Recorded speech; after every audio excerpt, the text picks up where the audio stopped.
नमस्कार। हमारे सभी दर्शकों का बीच बहस कार्यक्रम में स्वागत है। हमारी आंखें हमारे शरीर का सबसे आकर्षक हिस्सा ही नहीं बल्कि सबसे खास अंग भी हैं। आंखों का शरीर में महत्व तभी तक है जब तक हमारी आंखों की दृष्टि सही सलामत है।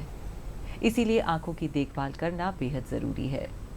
कंजक्टिवाइटिस या आई फ्लू, जिसे हम आम भाषा में आंख आने के नाम से भी जानते हैं, एक ऐसा संक्रमण है जिसका सामना हम सभी ने कभी न कभी किया होगा।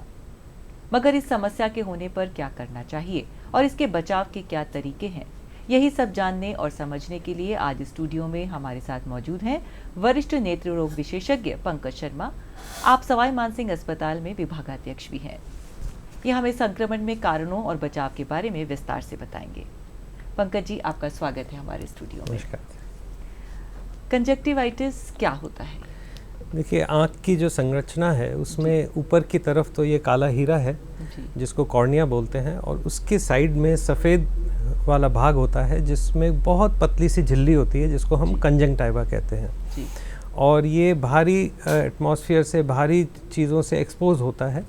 कॉर्निया का जो ऊपर की सतह है वो बहुत ही टफ होती है, उसमें इन्फेक्शन जल्दी नहीं होता, लेकिन कंजंक्टिवा इतनी पतली झिल्ली होती है उसमें तरह तरह के संक्रमण होने का खतरा रहता है। और कंजंक्टिवाइटिस इस ऊपरी सतह का इन्फेक्शन है। ये ज़्यादातर वायरल होता है, वायरल कंजंक्टिवाइटिस होता है, बैक्टीरिया से भी हो सकता है। लेकिन अभी इन दिनों जो पाया जा रहा है, जो इतना विकराल रूप से आई फ्लू है या कंजंक्टिवाइटिस बोलते हैं इसको, ये वायरल है। और यात्रा के माध्यम इतने सरल हो गए हैं। सपोज़ अगर मुझे कंजंक्टिवाइटिस है, मैं यात्रा करके दिल्ली पहुंच जाऊं, मद्रास, बम्बई पहुंच जाऊं, तो ये बहुत तेज़ी से फैलने भी लगता है।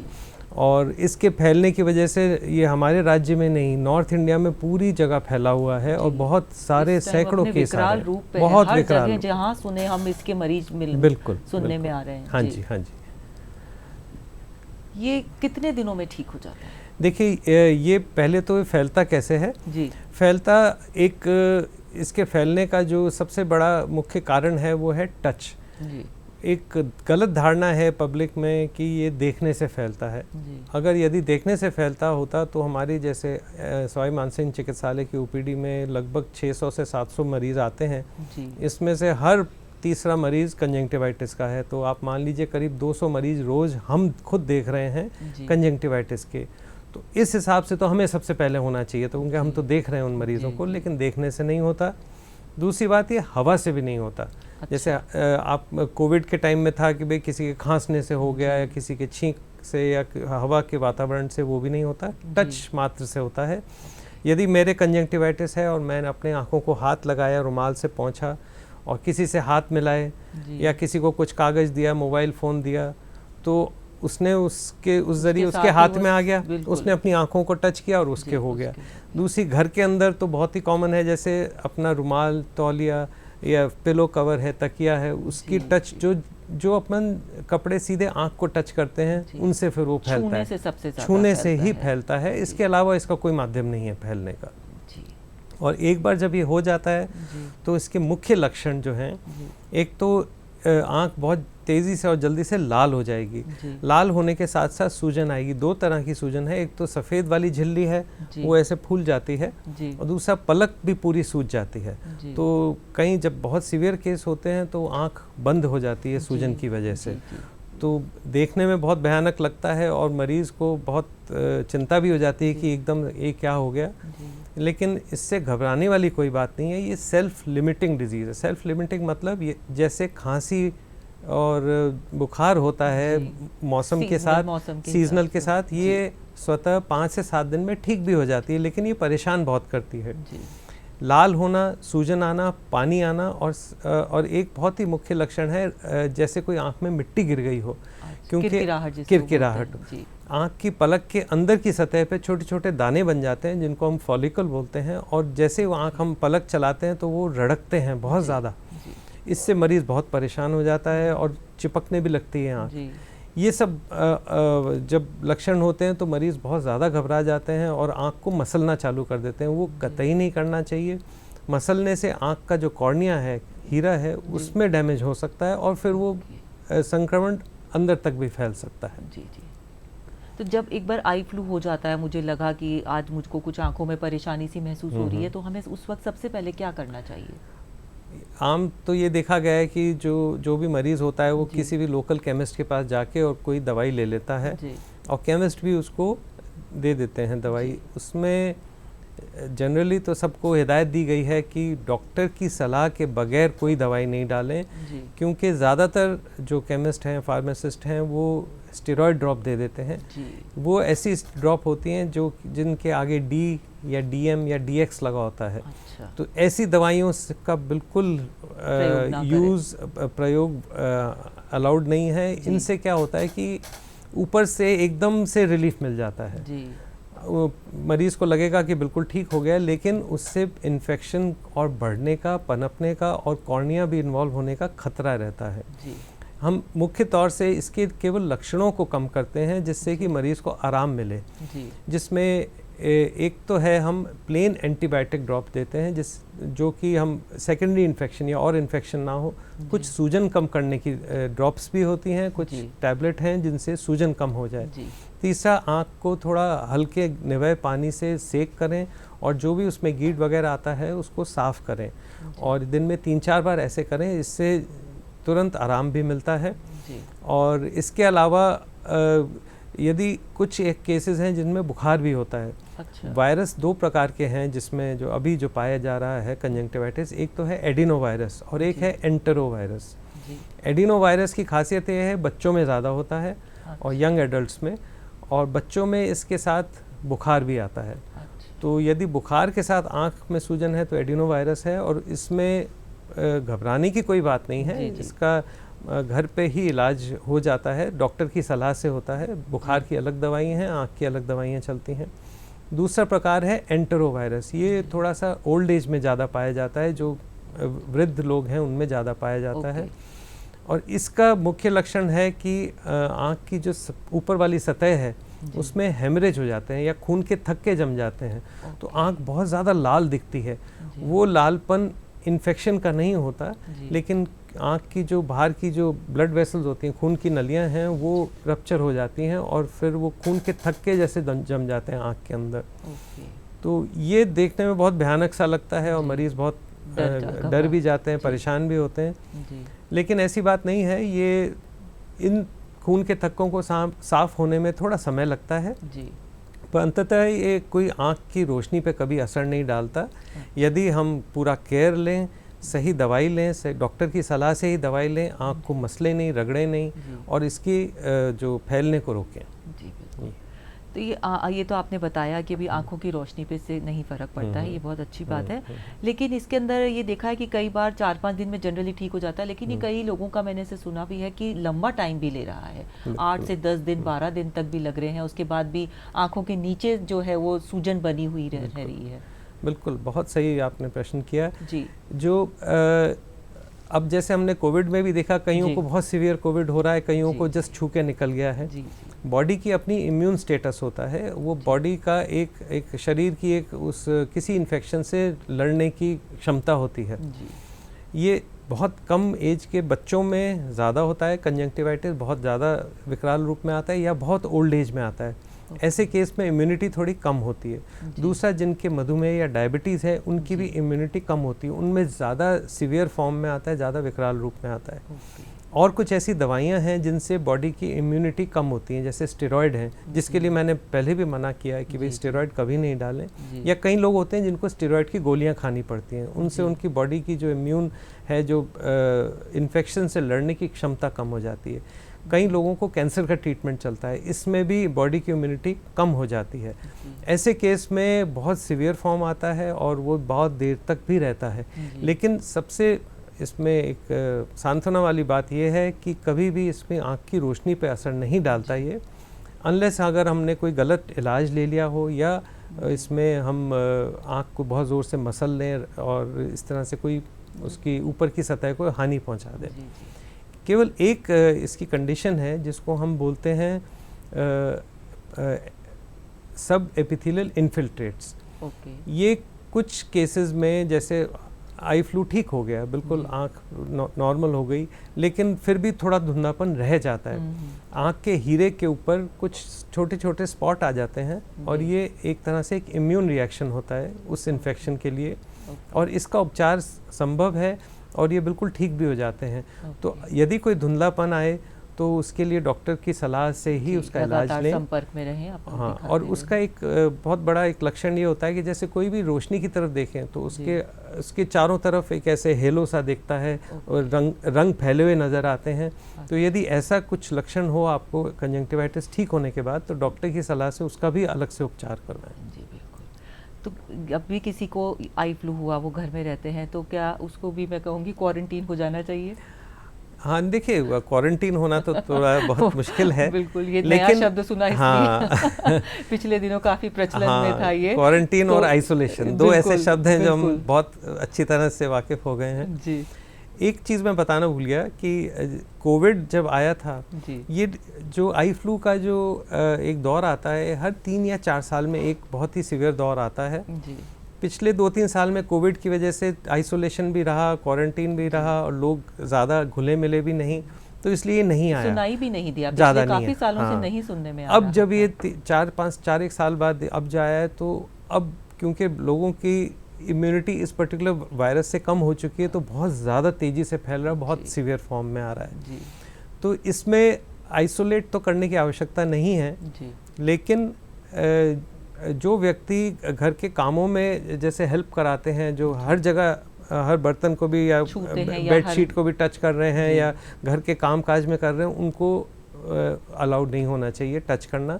आपके पार्टनर हैं तो आप अलग सोएं, तकिया है उसके जो गिलाफ उससे हो जाएगा, आपका रुमाल है, आपका तौलिया है, कोई भी मरीज के इस्तेमाल की हुई चीज को उसको हाथ नहीं लगाएं। यदि कोई भी अपन जैसे हाथ में अगर हम अपनी आंखों को मसल लिया और मेज़ पे या किसी बर्तन पे भी टच कर दिया, तो वो टच से फिर वो फैलेगा। तो एक बहुत इम्पॉर्टेंट चीज़ है, लगातार हाथ धोते रहें। यदि अगर हम हाथ को साबुन से 20 सेकंड तक धोएंगे तो सारा वायरस उसमें से नष्ट हो जाएगा जी। और यदि हाथ नहीं भी धो रहे तो उन हाथों को आंखों पे टच नहीं करें जी, क्योंकि वो वायरस आंख में पहुंचेगा अपने हाथों से या किसी रुमाल कपड़े से। तो हाथ धोते रहें और अपने हाथ से अपनी आंख को टच नहीं करें, इससे बड़ा बचाव और नहीं है जी। बिल्कुल बिल्कुल। और मतलब बचाव जैसे पहले से जैसे इन दिनों इतना फैल रहा है, हालांकि हमारे आसपास तो नहीं है, कोई घर में भी नहीं है, फिर भी क्या कोई विशेष सावधानी रख सकते हैं हम पहले से ही इसकी प्रिकॉशन? बहुत लोग ये पूछते हैं कि क्या कोई ऐसी कोई दवाई है जिसको हम डाल लें जिससे कि ना हो, ऐसी कोई दवाई नहीं आती। इसका बचाव ही उपचार है, इससे बचें, इससे जो जिसको है उससे दूर रहें, उससे टच में नहीं आए। अच्छा, फिर भी लोग काला चश्मा लगाते हैं, उसका काला चश्मा लगाने का उद्देश्य ये नहीं है कि देखें नहीं उसको, लेकिन काले चश्मे का या किसी भी चश्मे का लगाना के पीछे उद्देश्य ये है कि बार बार आँख की तरफ हाथ नहीं जाए। यदि कोई चश्मा नहीं भी लगाता उसको हम काला चश्मा लगाने को ज़रूर कहते हैं, ताकि वो अपनी आँख को टच नहीं करे बार बार। दूसरी चीज़, कई बार बहुत ज़्यादा डिस्चार्ज या सूजन आने से रोशनी बहुत चुभती है, तो उससे भी एक आराम देने के लिए हम काला चश्मा की हिदायत सभी को देते हैं जिनको आई फ्लू हुआ है जी। इसमें कोई शुगर के मरीजों को जैसे सबसे ज़्यादा हिदायत मिलती है कि उनको हर चीज़ से बचने का होता है, तो इसमें कोई खास वो लोग सावधानी रखें शुगर के मरीज़ में भी इन्फेक्शन जो है बहुत जल्दी से कंट्रोल नहीं होता और फैलता भी बहुत ज़्यादा है, क्योंकि उनकी भी इम्यूनिटी कम होती है। तो मधुमेह वाले मरीज़ हैं, यदि आपके घर में किसी को है तो जिनको डायबिटीज़ है उनको बिल्कुल अलग रखें, और उनके यदि हो जाए दुर्भाग्यवश तो उनका इलाज डॉक्टर के द्वारा कराएं, और हो सकता है उसमें ज़्यादा स्ट्रॉन्ग एंटीबायोटिक या ज़्यादा स्ट्रॉन्ग हमें दवाइयाँ देनी पड़ें। और शुगर का कंट्रोल बहुत ज़रूरी है। यदि शुगर बहुत फ्लक्चुएट है, बहुत ज़्यादा रहती है, तो दवाइयों का असर भी कम होगा। तो शुगर का कंट्रोल होना बहुत अति आवश्यक है जिन केसेस में ये है। इसके अलावा भी शुगर हमेशा कंट्रोल होनी चाहिए, लेकिन अगर आई फ्लू हो गया तो और भी ज़्यादा स्ट्रिक्टली कंट्रोल होना चाहिए। बच्चों में, अगर छोटे बच्चों में हो जाए तब क्या करें? बच्चों में जैसे मैंने बताया, बच्चों में जो एडिनो वायरस है वो ज़्यादा कॉमन है, जिसमें बुखार भी होता है। अब बच्चों के अंदर हम उनको समझा तो सकते हैं कि भाई टच नहीं करें, आँखों को नहीं छुएं, लेकिन उनमें इस चीज़ को हम लागू करना थोड़ा मुश्किल होता है। तो बच्चों को यदि स्कूल के जो भी टीचर्स हैं उनको देखना चाहिए, किसी भी बच्चे के अगर आंख लाल है या उसमें सूजन आ रही है तो इमीडिएट उनको घर भेज देना चाहिए, क्योंकि बच्चे अगर एक क्लास में 20 से 40 बच्चे हैं तो वो बहुत तेज़ी से फैलेगा, और बच्चों में वैसे भी बहुत जल्दी फैलता है, और वो इतना ज़्यादा बचाव के लिए सारे उपाय करते भी नहीं हैं, अब सजग नहीं होते और प्लस बच्चों को हम कितना मना कर सकते हैं, वो खेलेंगे, आपस में खाना साथ बैठ के खाएंगे, कुछ चीज़ आदान प्रदान करेंगे। तो यदि छोटे बच्चों को स्कूल में है तो स्कूल वालों को ये हिदायत दे देनी चाहिए कि भाई वो इमीडिएट बच्चे को घर भेज दें, कम से कम 3-4 दिन छुट्टी पे रहे बच्चा, घर में भी वो आइसोलेट रहे जहाँ तक हो सके, और बहुत ज़्यादा मोबाइल या बहुत ज़्यादा टीवी या बहुत ज़्यादा कंप्यूटर पे ना बैठे, जिससे आंखों को रेस्ट मिले। जी बिल्कुल। इस मौसम में और भी कोई समस्याएं हैं आंखों से जुड़ी, कोई और बीमारी या समस्या जिसका हमें खास तौर पे ध्यान रखना चाहिए? बारिशों में फंगस ग्रोथ भी बहुत होती है, फंगल इन्फेक्शंस आंखों में बहुत पाए जाते हैं, और ये बहुत ख़तरनाक इन्फेक्शन होता है, जिसमें जनरली ये देखा गया है कि कोई वेजिटेटिव चीज़, मतलब कोई ऐसी चीज़ से आँख में चोट लगती, जैसे कोई कांटा है, या कोई पेड़ की पत्तियां हैं, या इस तरह से, या कई लोग बस पे ट्रैवल करते हैं और बस के एकदम कोई टहनी आके लगती है, ऐसी जो वेजिटेटिव चीज़ें होती हैं जिसमें मतलब प्लांट का सोर्स होता है, उसमें फंगस होता है, और वो जाके कॉर्निया के अंदर इम्प्लांट हो जाता है, और अपने कॉर्निया के अंदर अगर फंगल इन्फेक्शन हो जाए, वो बहुत कॉमन है मॉनसून्स में, फंगस ग्रो भी बहुत करता है नमी के कारण, तो वो बहुत विकराल रूप ले सकता है, आँख के अंदर तक इन्फेक्शन फैल सकता है, पूरा कॉर्निया जो है वाइट हो सकता है, सफ़ेद पड़ सकता है, और कई केसेस में हमें कॉर्निया चेंज भी करना, मतलब रिप्लेस भी करना पड़ जाता है। तो ये मॉनसून में आँखों के अंदर फंगल इन्फेक्शन से बचने का बहुत ज़रूर हमें ध्यान रखना चाहिए। यदि कोई ज़रा सा भी कुछ आँख में चोट भी आई है और उसमें फंगस किसी प्लांट सोर्स से गया भी है, तो आँख को मसले नहीं, मसलने से और ही ज़्यादा वो गहराई में जाता है, और भी ज़्यादा उसमें फिर इन्फेक्शन होने का, फैलने का, पनपने का चांस रहता है। इसमें तो मैं खास तौर से कहूँगी, जो लोग हाइकिंग और ट्रैकिंग पे मानसून पे बहुत ज़्यादा जाते हैं, तो वो तो सबसे ज़्यादा प्रोन है, बिल्कुल उनको काफ़ी ध्यान रखना चाहिए। और जैसे जो खेतों में भी काम कर रहे हैं, तो थ्रेशर है या कुछ इस तरह की जिसमें से वो उड़ती हुई चीज़ें आती हैं, वो आँखों में जाके लगेंगी, और अगर आँख मसल लेंगे तो फिर वो फंगल इन्फेक्शन हो जाएगा, और इससे नेत्र की ज्योति भी जा सकती है। तो मानसून में फंगल इन्फेक्शन का बहुत ज़्यादा ध्यान रखना होता है, और नियमित रूप से अगर कुछ ज़रा सा भी हो, कुछ आँख में चला भी जाए, तो आजकल ये भी हम देखते हैं कि कोई किसी नीम हकीम से ही उसको आँख में से निकलवाते हैं, जीभ फिरवा लेते हैं, वो बिल्कुल गलत है। डॉक्टर को दिखाएं, वो मशीन से उसको जांच करे, जहाँ भी अगर कोई पार्टिकल अंदर है, कोई भी ऐसे फॉरेन बॉडी गई है, उसको प्रॉपर तरीके से निकाल के सफाई रखें आँख की, और दवाई डालें जिससे कि वो जल्दी हील हो जाए। ठीक है। जो आंखों में लेंस लगाते हैं डॉक्टर साहब, उनके लिए आप क्या सलाह देंगे? वो कंजक्टिवाइटिस के टाइम क्या करें और कैसे बचाएं अपने आप को? देखिए, जब कंजक्टिवाइटिस एक बार हो जाए तो कॉन्टैक्ट लेंस बिल्कुल वर्जित है, क्योंकि ऑलरेडी आंख में इन्फेक्शन है, ऊपर हम कॉर्निया के ऊपर एक लेंस और लगा दें, फिर वो इन्फेक्शन तेज़ी से फैल भी सकता है। दूसरी चीज़, लेंस लगाने से आँख की जो ऑक्सीजन जो है वो नहीं मिलती, कम मिलती है, तो ऐसे में इन्फेक्शन और भी जल्दी फैल सकता है। तो कम से कम जब तक बिल्कुल आँख शांत नहीं हो जाए, बिल्कुल सफ़ेद, उसमें सूजन ख़त्म नहीं हो जाए, पानी आना बंद नहीं हो जाए, जब तक कॉन्टैक्ट लेंस बिल्कुल अवॉइड करना चाहिए, वो नहीं लगाना चाहिए। और जो जिनके कॉन्टैक्ट लेंस है वो चश्मा लगाएं, तो चश्मे से एक तो ये भी बचाव हो जाएगा कि वो बार बार हाथ नहीं जाएगा, फैलेगा कम, और कॉन्टैक्ट लेंस के द्वारा भी आँखों का इन्फेक्शन नहीं बढ़ेगा।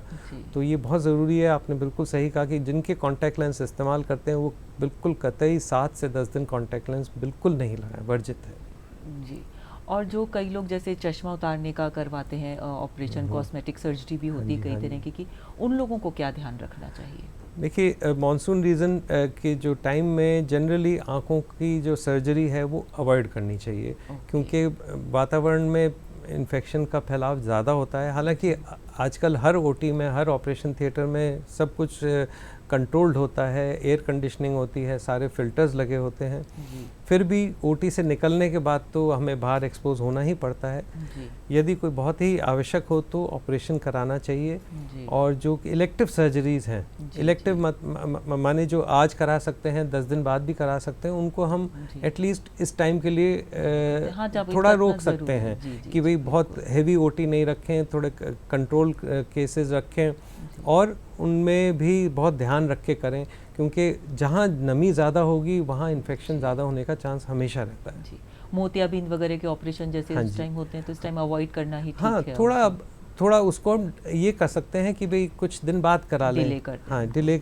लेकिन कुछ ऐसे मोतियाबिंद हैं जिसमें कि बहुत ज़्यादा पक जाता है, उसमें तो हमें करना ही है। वो तो यदि काले पानी का खतरा है या ज़्यादा पक गया या आंखों की ज्योति बहुत कम हो गई तो वो तो हम करते ही हैं, क्योंकि आजकल ऑपरेशन थिएटर में एनवायरनमेंट बहुत कंट्रोल में होता है हमारा और सारी चीज़ें हम डिस्पोजेबल यूज़ करते हैं, इन्फेक्शन का चांस बहुत कम होता है। फिर भी एक बार थिएटर से निकलने के बाद तो फिर हम बाहरी वर्ल्ड दुनिया में आएंगे ही, तो वो सेकेंडरी इन्फेक्शन का चांस रहता है। तो यदि कोई इमरजेंसी नहीं है तो हम 10-15 दिन उसको रोक भी सकते हैं, उसको टाल भी सकते हैं। और वैसे जैसे रेटिना के अंदर कोई इन्फेक्शन होता है, जो काला ये पर्दा होता है इसके अंदर, तो उनके मरीजों को जैसे इन्फेक्शन है उनके या कोई बहुत ज़्यादा परेशानी है, उनको क्या ध्यान रखना चाहिए? वो ये जो सारी सावधानियां बताई, ये सारी सावधानियां उन पे भी लागू होती हैं, लेकिन जिनके पर्दे में कोई बीमारी है तो ऐसे में पर्दे की जो भी उपचार है वो थोड़ा इमरजेंसी होता है। तो हमें वो ध्यान रखे, वो तो ऑपरेशन यदि एडवाइस ज़रूरी है तो वो करना पड़ेगा। और जिनके काले पानी का ऑपरेशन है उनको बहुत ज़्यादा ध्यान रखना होता है इन्फेक्शन का, क्योंकि काले पानी के ऑपरेशन में एक हम अलग रास्ता बनाते हैं आँख के अंदर के पानी को निकासी का।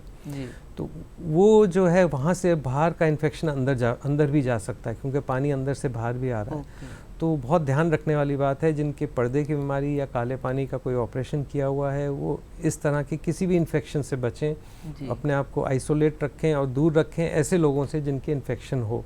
आँखों को मसले नहीं और सफाई का ध्यान रखें, नियमित रूप से आँख को साफ़ पानी से धोएं।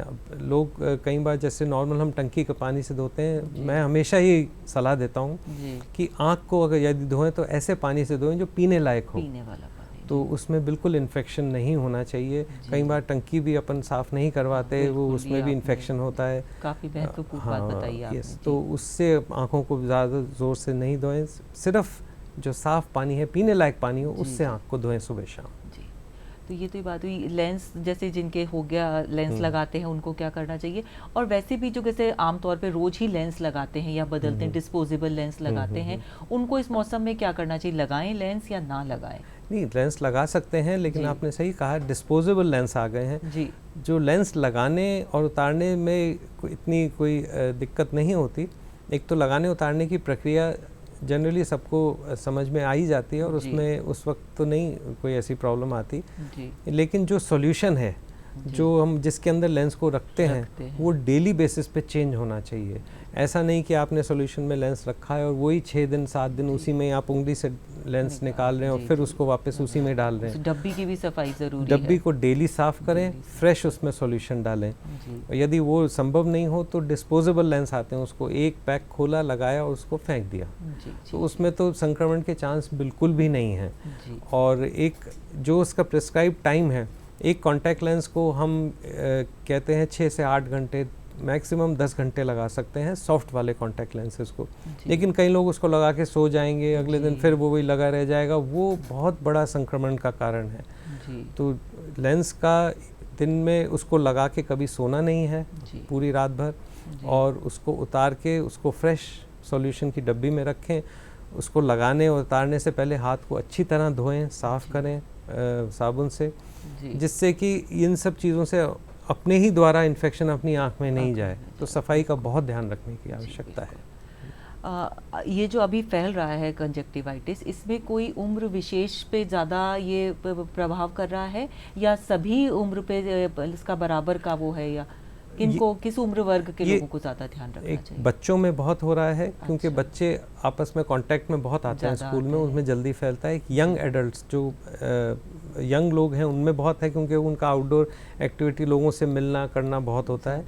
या फिर बहुत ओल्ड एज वालों को, जिनके रख रखाव में कोई यूजली घर में कोई हम सर्वेंट रखते हैं या किसी को रखते हैं जो उनकी हेल्प करता है। तो ऐसे में अगर उस सर्वेंट को भी है या उस हेल्पर को भी है तो वो हेल्पर से उनको भी लगेगा, क्योंकि वो उनकी देखभाल कर रहा है। तो ये एक्सट्रीम ऑफ एज में बहुत कॉमन है और हाइजीन का बहुत ध्यान रखने की ज़रूरत है। और जैसे मैंने बताया, स्कूली बच्चों में तो इमीडिएट उनको घर भेज देना चाहिए, 3 से 4 दिन या 5 दिन तक छुट्टी देनी चाहिए। इसका इन्फेक्टिव फेज़ जब तक रहता है, जब तक आँख लाल है, उसमें से पानी आ रहा है, अलग अलग कई केस तो 2 दिन में ठीक हो जाते हैं दवाई से, कईयों में 5 से 7 दिन लगते हैं बॉडी की इम्यूनिटी के हिसाब से। तो लगभग ये माना गया है 5 दिन तक इन्फेक्टिव फेज रहता है। उसके बाद फिर अगर यदि आंख लाल नहीं है तो वो नॉर्मल अपनी दिनचर्या में आ सकता है पेशेंट, फिर उससे फैलने का खतरा लगभग शून्य हो जाता है। डॉक्टर साहब, मैं चाहूँगी कि आप हमारे दर्शकों को कोई संदेश दें कि खाली अभी तो कंजक्टिवाइटिस का प्रकोप बहुत ज़्यादा है, पर हमेशा ही अपनी आँखों का किस तरह से ध्यान रखें और क्या क्या सावधानियाँ बरतें। आँखों का ध्यान रखने में सबसे पहले तो सफाई रखें आँख की, नियमित रूप से सुबह और शाम आँख को साफ रखें, क्योंकि ये आँख हमारी हर तरह के दूषित वातावरण से एक्सपोज रहती है, जिसमें धूल, मिट्टी और पोल्यूशन सब चीज़ें हैं। तो उससे उसको साफ रखें, सुबह एक टाइम और शाम को सोने से पहले उसको साफ रखें। यदि कोई आँखों में प्रॉब्लम है, कोई भी तकलीफ़ है दिखने में या कोई भी इन्फेक्शन की बात है, तो डॉक्टर की सलाह से ही ट्रीटमेंट लें। और जिनके डायबिटीज़ है, ब्लड प्रेशर है या कोई ऐसी बीमारियां हैं जिनमें आँखों के अंदर ज़्यादा इफ़ेक्ट आता है, वो नियमित रूप से डॉक्टर को दिखाएं। और इसमें पोषण का भी बहुत बड़ा रोल है। अच्छी खुराक लें, विटामिन ए युक्त खुराक लें, वो आँखों की ऊपरी सतह और अंदर की जो संरचना है, अंदर की जो रोशनी है, उसके लिए भी बेनिफिट करती है। तो खास तौर पे मौसम के फल, सब्जियां, ये सभी अपने आहार में शामिल करें। दूध से बनी हुई सारी चीज़ें, विटामिन ए होता है उसमें। यदि नॉनवेज चलता हो तो नॉनवेज के अंदर फिश में विटामिन ए बहुत होता है। डॉक्टर पंकज, आपका बहुत बहुत शुक्रिया स्टूडियो में आने के लिए और इतनी अच्छी जानकारी हमारे दर्शकों को देने के लिए। Thank you. अब हम इजाज़त लेते हैं आपसे, फिर हाजिर होंगे एक नए विषय के साथ। तब तक के लिए नमस्कार।